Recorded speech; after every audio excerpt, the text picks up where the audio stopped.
Paulo, o que são os geoglifos?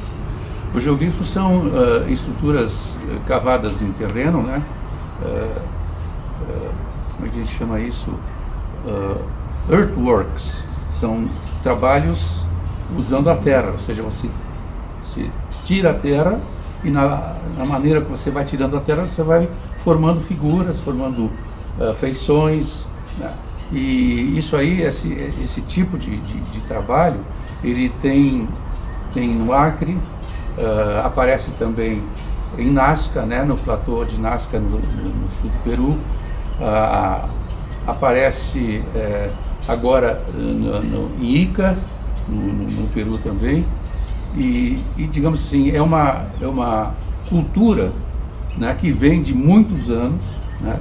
Os mais antigos, por exemplo, as datações mais antigas, ali em Nazca, são da ordem de 2.700 anos antes de Cristo, para tu ver há quantos anos essas culturas vêm se repetindo e se disseminando, né?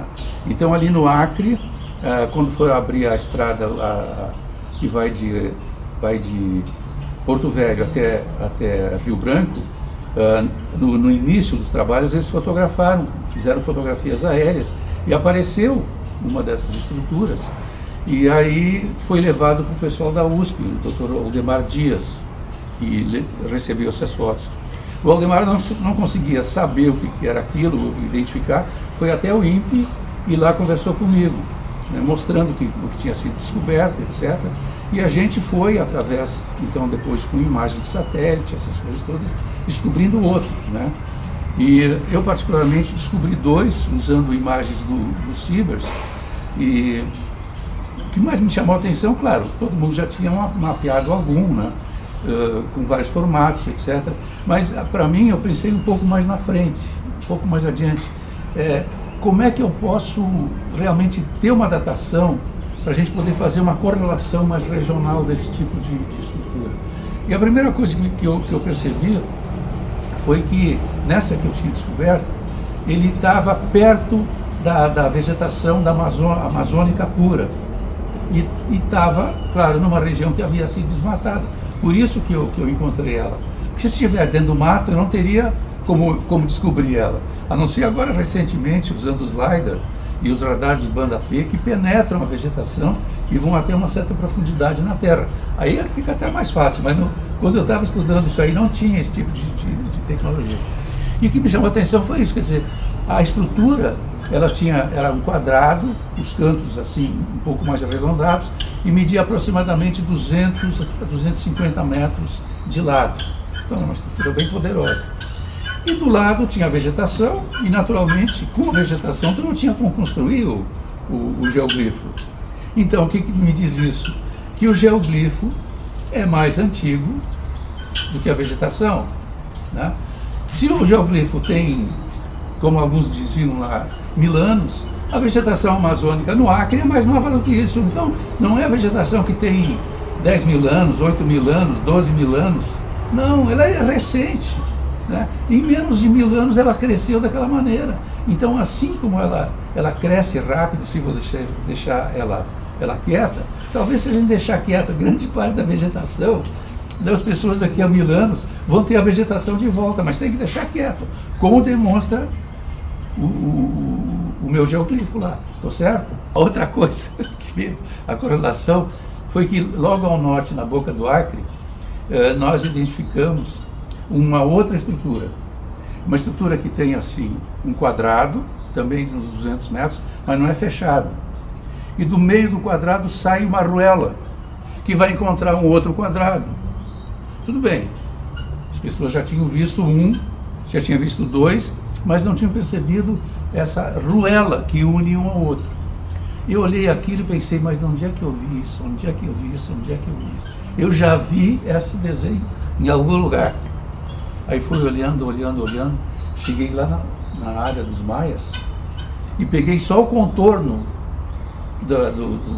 das construções. Não olhei para a construção, só desenhei a construção. Batata, para dizer a verdade. Bateu em cima, é impressionante o desenho desse da boca do Acre com os desenhos em planta do que a gente encontra no Maia. Aí será que os maias estavam vindo para cá para construir alguma coisa por aqui? Legal, né? Legal, isso é mexer com a cabeça da gente. Semelhança.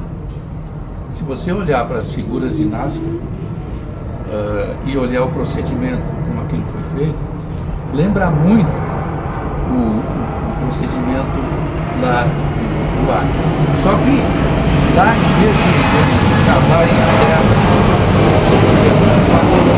no Acre é um terreno, uma zona de solto, sedimentar, lá não, lá é um deserto, lá é uma situação geológica assim, de pouquíssima água, quase água nenhuma, mas tem muita água subterrânea. Então quando aquela água evapora, carrega junto alumínio e ferro.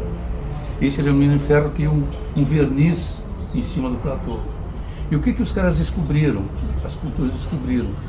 Que quando você tira esse verniz escuro de cima, aparece o solo, e o solo é clarinho. O que queria aí? Contraste. Aqui é negro, aqui é branquinho.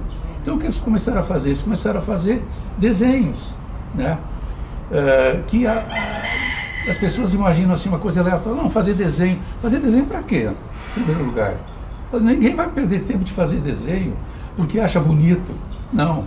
Então, os canais, né, vão direto lá no Rio Engenheiro. E o que eles trazem? Eles trazem a água do rio para dentro do platô.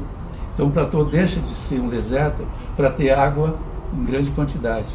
Como chove muito pouco, eles constroem desenhos que lembram entidades celestes, normalmente constelações, que aparecem melhor na época da chuva.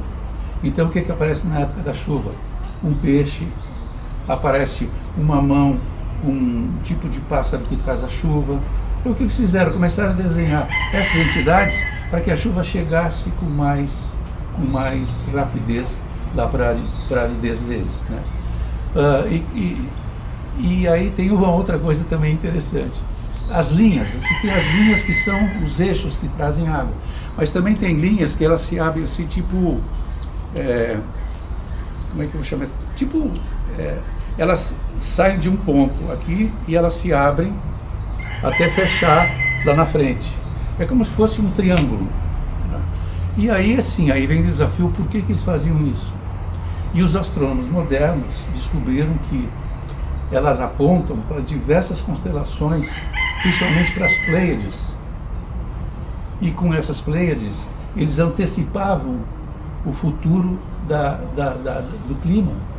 Então, quando eles chegavam ali naquela ponta daquela linha e olhavam para o céu, no início quando as Pleiades estão assim a 30, 40 graus, que é pelo mês de novembro, dezembro, se eles contavam menos de 11, contavam 6 ou 7, o que significava isso? Que a umidade estava muito baixa, por isso que eles contavam pouca estrela. Se a umidade estava muito baixa, significa que eles iam ter um próximo inverno com muita umidade. Então o que eles faziam? Eles começavam a plantar tudo que podiam, porque ia ser produtivo. Quando eles contavam muita Pleiade, 11 ou acima de 11, o que significa? Que a umidade estava lá em cima. Por isso que vocês conseguem enxergar tão bem aqui embaixo. Então significa que o próximo inverno vai ser seco e rigoroso. Então aí que eles guardavam mais comida ainda. Eles faziam previsão meteorológica usando aquelas linhas e usando o céu como indicação.